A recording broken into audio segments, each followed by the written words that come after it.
Quick Movie Review. Hello and welcome back to episode 7 of Quick Movie Review. Today we're looking at the notorious movie Nope. For those that don't know, Nope came out in 2022 and was written and directed by the one and only Jordan Peele. And this is my quick review on it, obviously, since you're here. So, what were my thoughts on the movie? I really thought this movie was done very well. It is really good. I enjoyed it while watching it. Nothing really bugged me out entirely. There was maybe one or two shots that kind of threw me off, and that's just my brain being very nitpicky. I'll talk about it when we talk about the visual effects and stuff. But, as always, again, if you're here for a very, very quick look at what I thought the movie was, movie is really good. I really enjoyed it, done very, very well, and I would definitely recommend watching it. It's very unique in how they tell the story, and yeah, that's really it. It's really good. If you're just here for that, there you go. Have it. Good luck watching it. If you don't like it, dislike button's there. Only I see it though, so you're kind of lucked out on that. But if you're willing to stay a little bit longer, let's just talk about some of the stuff that I really liked about it. Starting off with the story. The story overall is really good. It's a basic foundation. It does jump a little bit in time, kind of like a Tarantino movie, which I actually did enjoy. It was really unique. It's kind of storytelling that you don't really see often. I talked about it last week, but Jordan Peele is doing a very interesting thing with his movies where he's doing different styles of horror. So in Get Out, again, it was psychological. In Us, it was a slasher. And then in Nope, it is a sci-fi horror focused on aliens. And it's done really well.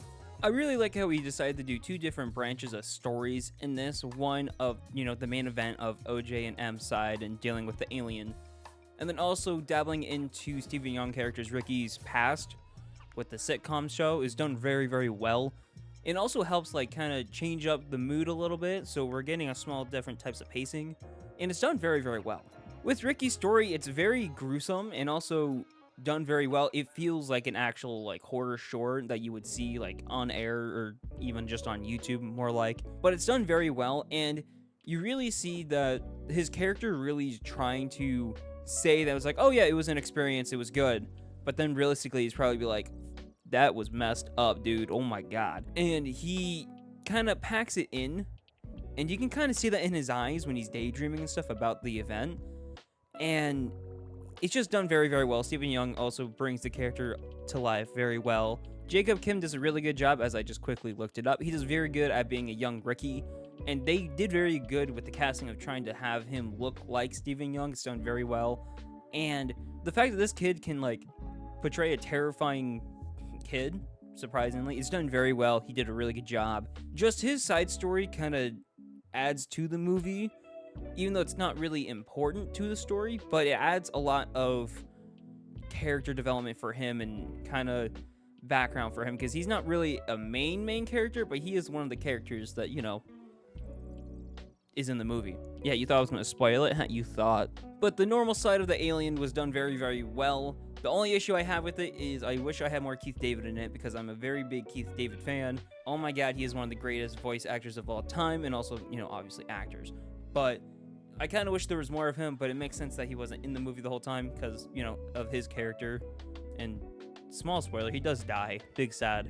It gets the movie's groundwork up pretty well. Realistically, it works. I'm just kind of nitpicking, complaining on my end that he's not in the movie enough. But it helps with OJ's character about being kind of depressed about the events of his father passing and having to live up to his dad's standards in some way of running the business, and it's done very well. And M also is done very well too, where she kind of changed. She's more of a city girl than what she used to be growing up, and her kind of going back into it and being more tech savvy than OJ's really done well. And yeah, just done really well.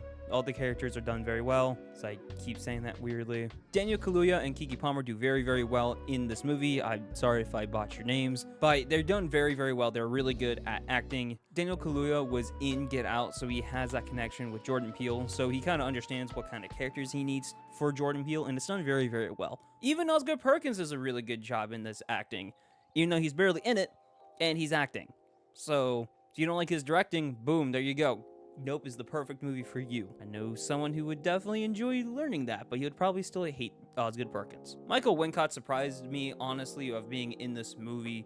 I know Michael Wincott from the 1990s Three Musketeers movie, and seeing him on the screen again was very nice, and enjoyable to watch, and he kind of plays that kind of character that I could maybe see myself being in the future, of that cameraman, that perfect shot that he likes to talk about. But he's done very well. All the characters are done very well, and the story is very good. I don't really have small complaints on the story, but again, I guess the one unique thing of this movie that it does is, like I said a little bit, is the Tarantino kind of storytelling of you go back in time a little bit to talk about one character, then you jump back and you're in something else. So it's done very well, and also adds more depth to the story, and Jordan Peele just did a really good job writing this. Now that I talked about the story, let's talk about the camera work. It's good. Jordan Peele always gets some of the best cinematographers out there to film his movies. This movie was filmed by Hoyt van Hoytema. I believe that's how you pronounce his last name. But at first I didn't really realize who he was, and then I looked into his background because I was curious. And oh my gosh, I didn't realize this dude filmed so many good films. Like, he's worked with Christopher Nolan on so many good films. Interstellar, Oppenheimer. He even filmed Tenet, but, you know, the story isn't the best. But, hey, the camera work is fucking great. He's worked on Spectre, Dunkirk, so many good movies, and the fact that he was just able to just click into the movie, and it was just so good. Like, I don't think there was a really big flaw in any of the camera work, from my knowledge. Again, I watched this once last night, so if my memory is a little foggy, something is up with my brain. But it was done very, very well, and it just adds to it. And when I mean adds to it, I mean it adds to the story, and it just helps create an atmosphere that just works very well, especially for this kind of movie of, oh, there's an alien, let's try and capture it on tape, and then it all goes wrong. So, I mean, they did a very good job with that kind of story. Yeah, just the camera work is done very well. One thing I think they did very, very well with the camera work is having the balls to be like, we're going to film during the day and then turn it into night. That is one of the most craziest things I have really seen, because it can be hard, especially with how harsh the sun can be. It is very impressive that they were, because I believe they filmed on 35mm. If I'm wrong, I'm wrong. I can always, double check that. I mean, it makes sense for Jordan Peele to really want someone who's an expert with film cameras, especially with Hoyt, since he's worked on so many projects with Christopher Nolan and only uses like 35 or 70mm film for his movies. It's very impressive that they wanted to go down this route, and it looks great. Like, actual film cameras have never looked bad. It's always unique seeing a director being like, I want to use a millimeter film, like physical film, for my movie, because it takes a lot to, fix some of that. But again, it takes a lot to fix some stuff on digital cameras. So, good job, Jordan Peele. Thumbs up approval. Now, real quick for the visual effects. Yes and meh in some occasions. Yes for Jean Jacket, because, oh my god, Jean Jacket looks great on camera. It's just done very well, and it's very unique. You don't really see an alien like this at all. Meh on the monkey. Gordy looks good visually, but there's one spot where he's right next to the couch, and it's the second time you see him next to the couch, because they kind of show in the beginning that shot, and then they show it again, and then it's extended. To me, because I've learned to keep an eye on that kind of stuff for visual effects, it looks fine, but for me, I really see how he pops out of the frame, not like in a 3D way, but as in, you can tell he was replaced, because they had a stunt guy doing Gordy, because, yeah, good luck trying to get a chimp on, set, which kind of goes in well with the story, which is very ironic.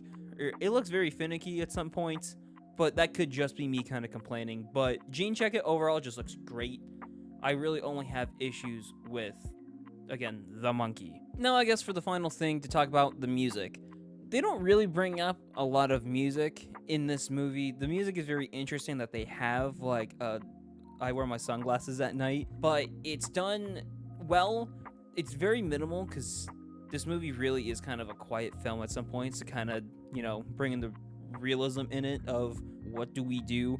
And also, it really helps make sure that Jean Jacket can be heard, because, people and stuff are screaming inside Jean Jacket, and it's like, oh, it's kind of important for the characters to know where on earth Jean Jacket is so they can live. But the music that is in it is done well. It works with either the setting of the location or just in general. It's done very well, and I don't really have any complaints on it. it's very unique, and again, there's not that much to it, at least from what I remember, compared to at least the other two movies, especially Us, which had like hip hop and rap in it, and then this movie is just like, we're gonna step back from it just a tad. But overall, it's done very, very well. Final thoughts on this movie. Again, this movie overall is done very well. It's really good. I enjoyed it. I'm going to be excited the next time I see a directed movie by Jordan Peele. If you ask me to watch him, I'm going to instantly tell you that that is not directed by Jordan Peele and he produced it. That doesn't mean that he had, the ideas put into the movie. So, take that, you scoundrel. Comparing Nope to the other two movies and ranking them, again, just like how I said in the Us review, it depends on what you like. If you like slashers, you like Us more. If you like thrillers, you like Get Out more. If you like sci-fi more, you're gonna like Nope. And again, it's just really dependent on what you like. A lot of people, again, on IMDb, they like to Get Out more than Nope and Us. Us, sadly, being the one in last place for IMDb, and then following it by Nope, and then Get Out. I really think it's very dependent on the mood that you are in. But I liked all three of these movies. I don't realistically think, after seeing all three, that I'd have a proper list for them. Because I feel like I would just be like, oh, I like this more because of this. But in general, it just really depends on what you think and what you like for horror. Or, if you're not really into the horror stuff, I would say Nope is perfect because it has that stuff of horror, but also has some funny moments in it, kind of like in Us and a little bit in Get Out. So there is humor in it, and, it can be for everybody, some sense of ways. But I would say, I would watch all three of these movies again. Maybe for now, I'd probably put Nope on top of Get Out. But again, that just really depends on what you like. I really liked seeing kind of the background of like the film stuff and like the transition of using practical animals on set, and now we're going to digital on sets. And it's very unique seeing that because you don't really see that really. I really enjoyed that because I really want to get into that industry and filming stuff. So this would be stuff that I would maybe even see on set of people, trying to use horses and being like, hey, we need to be careful with these horses. Then it's like, oh, we don't like how that looks. All right, we'll just put one in digital because the horse didn't want to cooperate. It's just done very well, and that really depends on what you like in a movie. And that's really all I have to say. Nope, again, was very good. Watch it if you haven't. And that's really all I have for you. Look out for next week where I play Cry of Fear on this channel for a video game episode. And yeah, I hope I'm going to have a lot of fun with that. As of recording today, I'm going to film it tomorrow and see how it goes. So, I guess I'll see you next week for Halloween. Bye.